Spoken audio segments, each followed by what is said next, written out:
a gente trouxe aqui no Agora Metrópolis o caso de clientes da Nubank que tiveram suas contas bloqueadas sob a alegação de que foram encontrados indícios de conduta ilícita.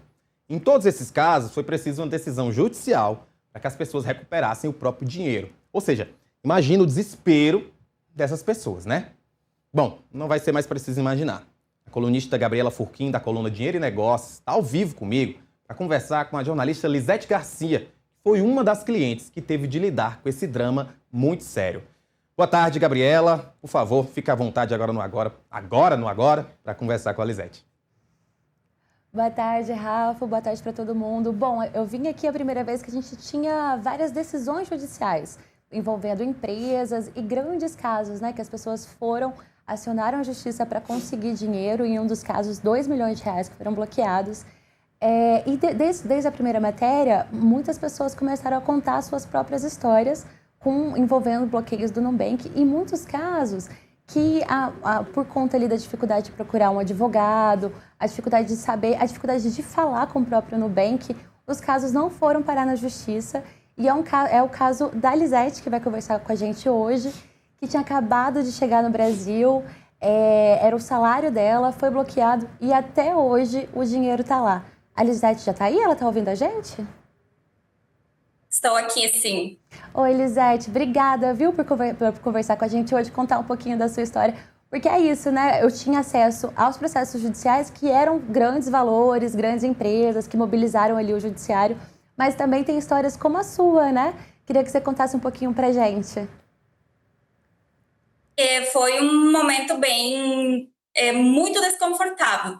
Eu estava recém-chegada aqui no Brasil e tinha trabalhado uns 4 meses numa clínica e eu já tinha meu CPF e todo mundo me falou que podia ter uma conta no Banco Nubank, que era um banco maravilhoso, e aí eu ia receber o salário. Só que depois de 4, 5 meses do meu salário estar caindo nessa conta, um dia, do nada, quando eu fui receber, que eu fui olhar a minha conta estava bloqueada, simplesmente bloqueada.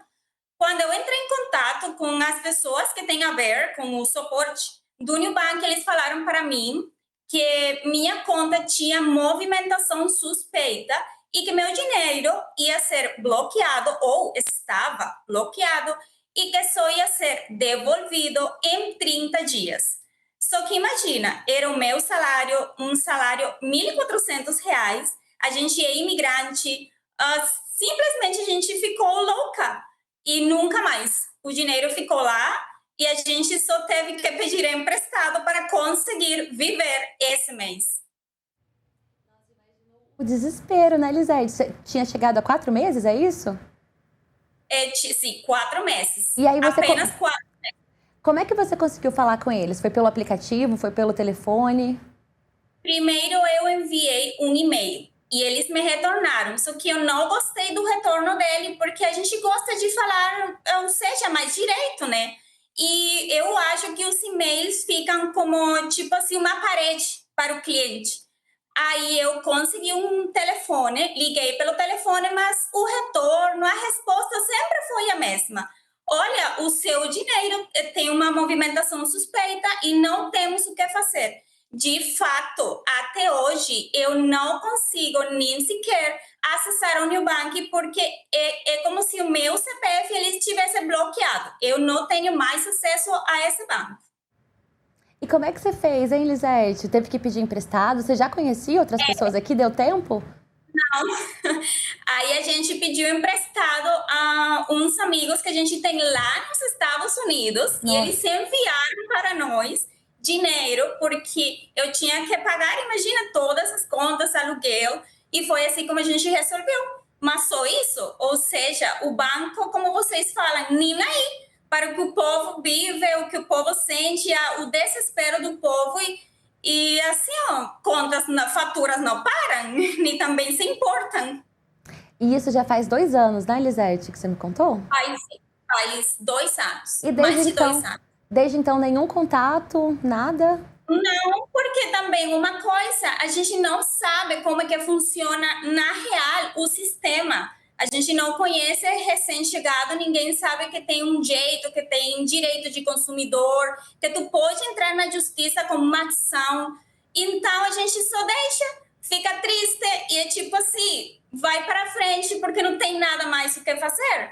Então, ninguém tem essa cultura jurídica, eu diria, para saber que se tem um jeito, que tu pode conseguir. É que também é caro, né, Elisete? Além dessa cultura jurídica, acionar um advogado aqui no Brasil é caro. Uma causa mínima é aí 2, 3 mil reais. Então, imagina, ter que procurar alguém para acionar o judiciário é muito complexo, né? E aí é que a gente acaba resolvendo, que foi o seu caso, né? E tá até hoje lá o dinheiro. Está até hoje. Eu esqueci isso e continuei a minha vida. Ah, é muito complicado, né? E hoje em dia você consegue movimentar em outro banco, tudo tranquilo?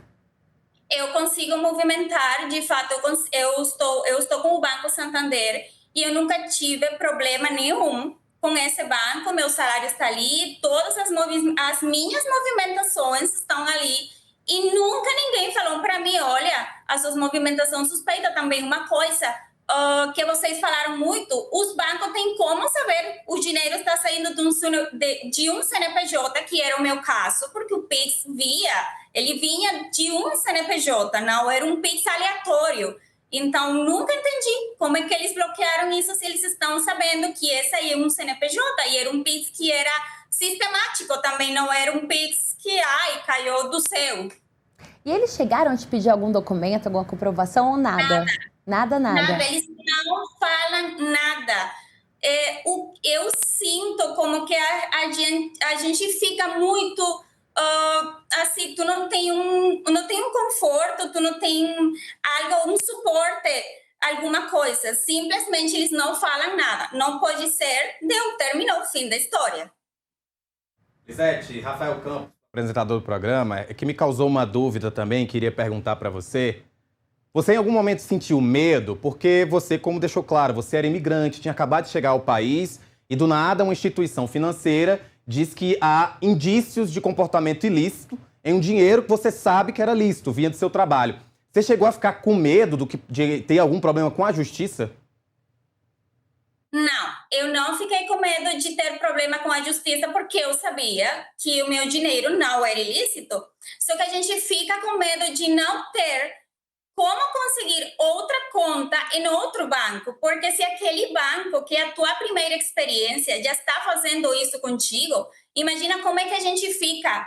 Aí a gente começa a pesquisar um pouco, que se o CPF, e como a gente não entende muito, o medo é esse.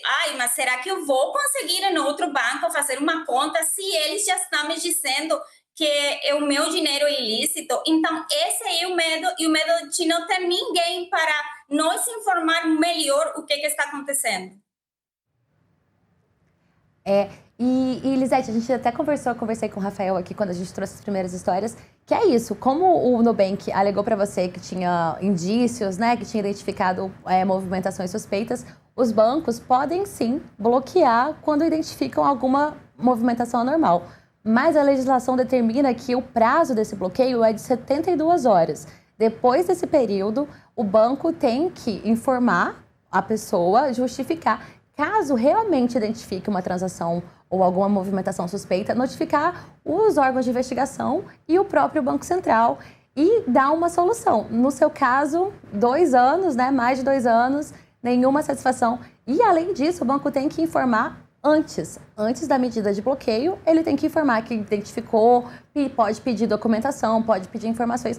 Mas tanto no seu caso quanto nos outros casos também que eu escutei, vai muito por aí. As pessoas quiseram apresentar a documentação, quiseram mostrar que o dinheiro era lícito, que o dinheiro tinha vindo do empregador. Teve um caso também que eu escutei que a moça, ela passou dinheiro para ela mesma.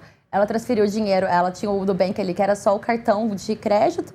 Ela passou um dinheiro que ela tinha em outro banco para a conta dela do Nubank, foi bloqueado, ela também ainda não conseguiu recuperar e tentou apresentar a documentação, falar, olha, era um dinheiro que estava parado ali no outro banco.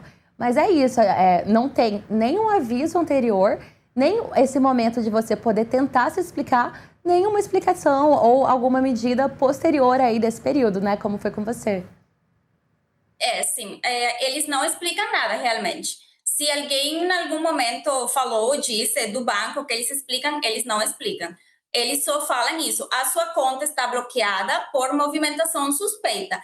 O máximo que eles pedem para você precisamos um número de outro banco, de outra conta corrente, para eles transferir esse dinheiro. Mas, assim, eles pedem esse número de conta só se tu te comunicar, chama eles de alguma maneira, de algum jeito, né? Tem algum jeito de falar com eles, senão simplesmente é como se eles esquecessem tudo. O teu dinheiro fica ali e deu.